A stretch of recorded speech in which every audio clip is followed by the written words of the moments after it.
Welcome to What's in Your Data. Brought to you by Melissa. Howdy, my name is Daniel Lee, and I'm the Chief Data Wrangler at Melissa. My name is Anna Chong, and I'm a software engineer team lead here at Melissa. So, have you ever felt seen but not heard? Or like you existed but no one really knows you're there? I'm pretty loud, so you make sure people know? yeah. Okay. But there are some other people or things or addresses that kind of like live in the shadows. Oh, shadow addresses. Shadow addresses. Yes. And in our parlance, we might say something called non-USPS addresses. Okay. So have you heard about them? Yeah. So basically, they're addresses that are not in USPS data. Right. So they technically don't exist according to the United States Postal Service. Correct. Yes. Yeah. But so they don't receive mail or packages delivered to that address, to the house, right? They may get it from other way, post office boxes, or come to the town center, some of that. But they don't get a mail carrier to their location. Yes. Yeah. It's like they don't have like a mailbox at their house. Right. Exactly. Yeah. Because they don't exist. They're in the shadows. Yeah. So sad. So do you know how many addresses the USPS covers? No, how many? Nearly 170 million addresses. That's a lot of mail to deliver. But that's not everyone.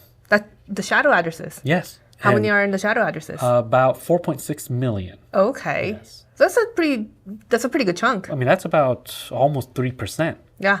And so those addresses matter too, right? And there are households, there are whole zip codes that are made up of a lot of these non-USPS addresses. And some and your address provider should definitely know about these addresses. Yes. If you want full coverage, Yeah. right, as a business.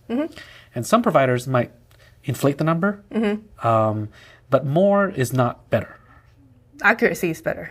Right, because it's all about connecting you with the person. There's addresses that sometimes they assign to like empty lots, Parking lots. okay, or like other landmarks. Yeah. Not necessarily anything. Cell phone towers might get an address. That's weird. Yeah, No one lives there. Those don't really. It's not a residence or it's not a business. It's not a person. It's not any place that would receive mail. It's not very helpful. Yeah. Yeah. So more is not better. Yes. But having good quality non-USPS addresses, that matters. Yeah. So do you know what would make an address maybe not serviceable or covered by the USPS?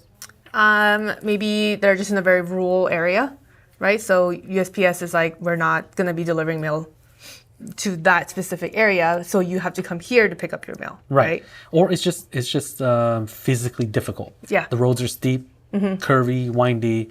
They might service a few houses that are on the road, but not the ones deep inside. Yeah. Safety reasons. Right. New developments. At the moment they're developed, maybe they don't have an address yet. It's not non-USPS. It's just non-USPS as of that time. Right. Which I had to deal with. Oh, yeah? Yeah. Well, when I moved, it was a new development, and USPS did not know about it. City hadn't released the addresses yet. So to the USPS, it didn't exist. They're like, we don't know. We do not have a carrier route for that because the addresses were not incorporated into their delivery systems yet. Yet we were still getting Amazon packages delivered. We were still getting packages delivered from other logistics company. So we were in the shadow, but now we're in the light. Let's just put it that way. Well, because you've become part of what they call a traditional mail route. Yes. You mentioned the word carrier route. I think we've covered that before, but basically it's how the mail carriers go. Know where to go. Yeah. Along their route. Yes. To get to you. And so you were added onto the USPS covered addresses. Yes. But unfortunately, there are addresses out there that just simply do not ever get added. Yeah. Yeah.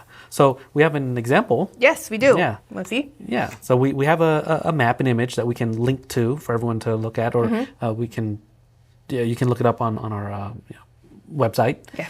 But we're looking at Lake Gregory in Big Bear, California. Yes. Zip code 92325. Yes, it is. What we're seeing on screen is a bunch of dots that provide coverage. Just coverage.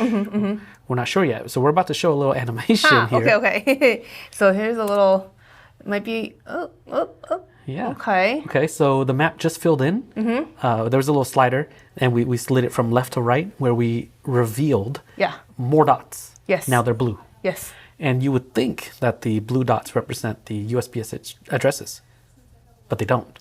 The original picture with the yellow dots were USPS addresses. Yes. And once you slid it over and all these blue dots came in, these are the non-USPS addresses. Yeah.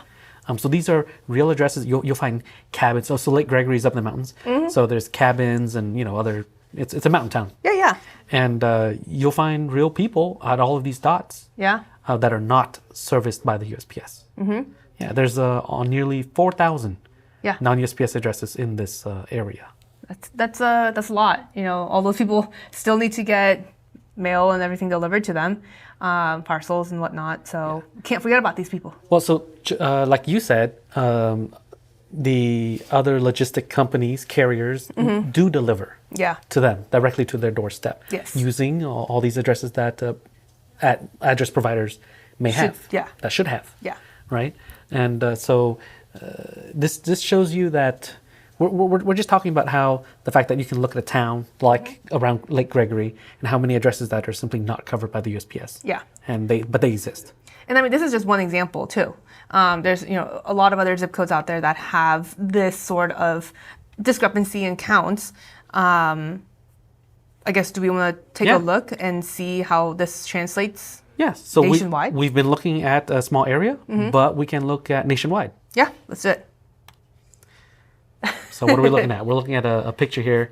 It's a lot of colors and circles, but I think the gist of it is if you look at some areas have a darker red shaded in circles, bigger circles by size as well. Yeah. And we're just showing you that there are hotspots around the United States that are a really high percentage of non-USPS addresses. We're talking 25% and above. Yeah. And you can really see it show up around the United States, that there are areas, a lot of it mountains and rural, right? Yeah. So what makes it not covered? We talk about rural, new developments, or just not places that are not covered by traditional mail routes. Yeah. Yeah. So we looked at one zip code in particular, but this image here we're showing where there's a lot of zip codes. Yes. A lot of areas that might not be serviced by the USPS. And for businesses, that's going to be very critical because you have real customers that are there, right? And non-USPS data is crucial to help you ensure that you don't avoid missed deliveries, failed customer expectations, wasted marketing, returned packages, right? If you know about these addresses, you verify them that they're not USPS delivered, and you use the right company courier to get your package delivered, you'll improve business efficiency. Yeah, I mean, if you look at the map this way, right, then you can see just how many people would be affected if you were not able to cover them. Right.